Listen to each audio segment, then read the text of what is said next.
Honestly, Donald Trump was a pretty good president, except when he incited an insurrection against the government and mismanaged a pandemic that killed over 1 million Americans and separated children from their families and lost those children in the bureaucracy and tear-gassed peaceful protesters on Lafayette Square so he could hold a photo op holding a Bible in front of the church, and tried to block all Muslims from entering the country, and got impeached again, had the worst jobs record of any president in modern history, pressured Ukraine to dig dirt on Joe Biden, and fired the FBI director for investigating his ties to Russia, bragged about firing the FBI director on TV, and took Vladimir Putin's word over the U.S. intelligence community, diverted military funding to build the wall, and caused the longest government shutdown in U.S. history, called Black Lives Matter a symbol of hate, lied nearly 40,000 times, banned transgender people from serving in the military, ejected reporters from the White House briefing room who asked tough questions, vetoed the defense funding bill because it renamed military bases named for Confederate soldiers, refused to release his tax returns, increased the national debt by nearly $8 trillion, had 3 of the highest annual trade deficits in U.S. history, called veterans and soldiers who died in combat losers and suckers, coddled the leader of Saudi Arabia after he ordered the execution and dismembering of a U.S.-based journalist, refused to concede the 2020 election, hired his unqualified daughter and son-in-law to work in the White House, walked out of an interview with Leslie Stahl, called neo-Nazis very fine people, and suggested that people should inject bleach into their bodies to fight COVID, and abandoned our allies, the Kurds, to Turkey, and pushed through the massive tax cuts for the wealthiest but balked at helping working Americans, and incited anti-lockdown protesters in several states at the height of the pandemic, and withdrew the U.S. from the Paris Climate Accords, and withdrew the U.S. from the Iranian nuclear deal, and withdrew the U.S. from the Trans-Pacific Partnership, which was designed to block China's advances, and insulted his own cabinet members on Twitter, and pushed the leader of Montenegro out of the way during a photo op, and failed to reiterate U.S. commitment to defending NATO allies, and called Haiti and African nations shithole countries, and called the city of Baltimore the worst in the nation,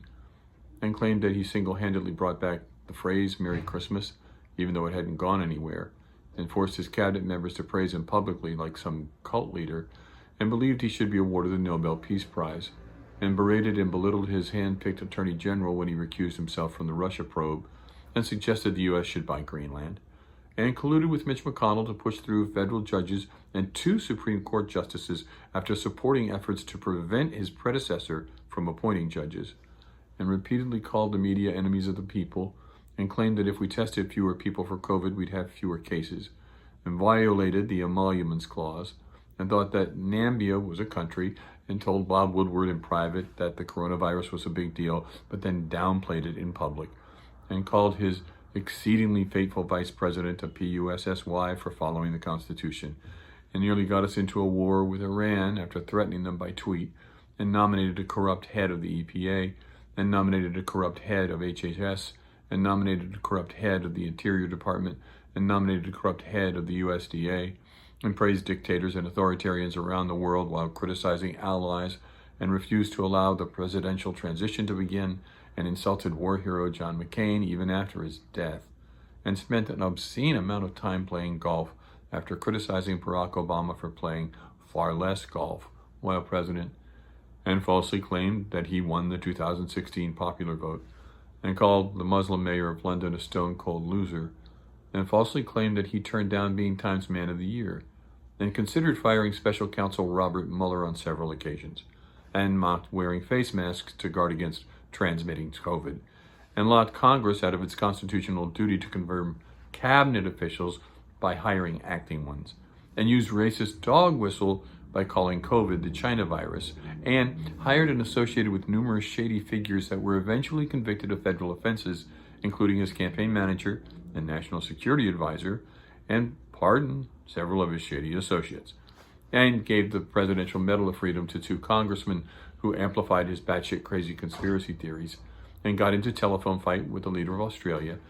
and had a Secretary of State who called him a moron, and forced his press secretary to claim without merit that his was the largest inauguration crowd in history, and botched the COVID vaccine rollout, and tweeted so much dangerous propaganda that Twitter eventually banned him, and charged the Secret Service jacked up rates at his properties, and constantly interrupted Joe Biden in their first presidential debate, and claimed that COVID would magically disappear, and called a U.S. Senator Pocahontas, and used his Twitter account to blast Nordstrom when it stopped selling Ivanka's merchandise, and opened up millions of pristine federal lands to development and drilling, and got into a losing tariff war with China that forced U.S. taxpayers to bail out farmers, and claimed that his losing tariff war was a win for the U.S., and ignored or didn't even take part in daily intelligence briefings, and blew off honoring American war dead in France because it was raining, and redesigned Air Force One to look like the Trump shuttle, and got played by Kim Jong-un and his love letters, and threatened to go after social media companies in clear violation of the Constitution, and botched the response to Hurricane Maria in Puerto Rico, and threw paper towels at Puerto Ricans when he finally visited them, and pressured the governor and secretary of state of Georgia to find him votes, and thought that the Virgin Islands had a president, and drew on a map with a Sharpie to justify his inaccurate tweet that Alabama was threatened by hurricane, and allowed White House staff to use personal email accounts for official businesses after blasting Hillary Clinton for doing the same thing, and rolled back regulations that protected the public from mercury and asbestos, and pushed regulators to waste time studying snake oil remedies for COVID, and rolled back regulations that stopped coal companies from dumping waste into rivers, and held blatant campaign rallies at the White House, and tried to take away millions of Americans' health insurance because the law was named for a black man,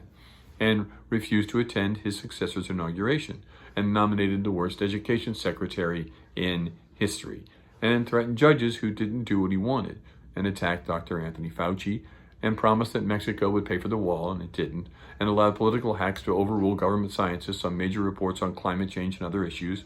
and struggled navigating a ramp after claiming his opponent was feeble, and called an African-American congresswoman low IQ, and threatened to withhold federal aid from states and cities with Democratic leaders, and went ahead with rallies filled with maskless supporters in the middle of the pandemic, and claimed that legitimate investigations of his wrongdoing were witch hunts, and seemed to demonstrate a belief that there were airports during the American Revolution, and demanded total loyalty from the FBI director, and praised a conspiracy theory that Democrats are satanic pedophiles, and completely gutted the Voice of America, and placed a political hack in charge of the Postal Service, and claimed without evidence the Obama administration bugged Trump Tower,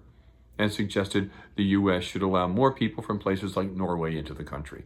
and suggested that COVID wasn't that bad because he recovered with the help of top government doctors and treatments not available to the public, and overturned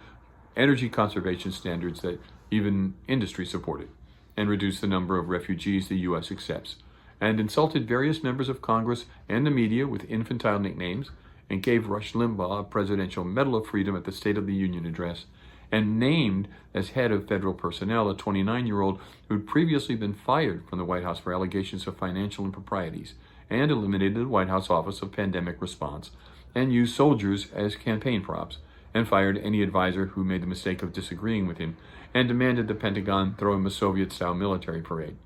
and hired a shit ton of white nationalists, and politicized the civil service, and did absolutely nothing after Russia hacked the U.S., and falsely said Boy Scouts called him to say his bizarre Jamboree speech was the best speech ever given to the Scouts, and claimed that black people would overrun the suburbs if Biden won, and insulted reporters of color, and insulted women reporters, and insulted women reporters of color, and suggested he was fine with China's oppression of the Uyghurs, and attacked the Supreme Court when it ruled against him, and summoned Pennsylvania state legislative leaders to the White House to pressure them to overturn the election, and spent countless hours every day watching Fox News. I'm sure there's more, but yeah, other than that, he was a great president.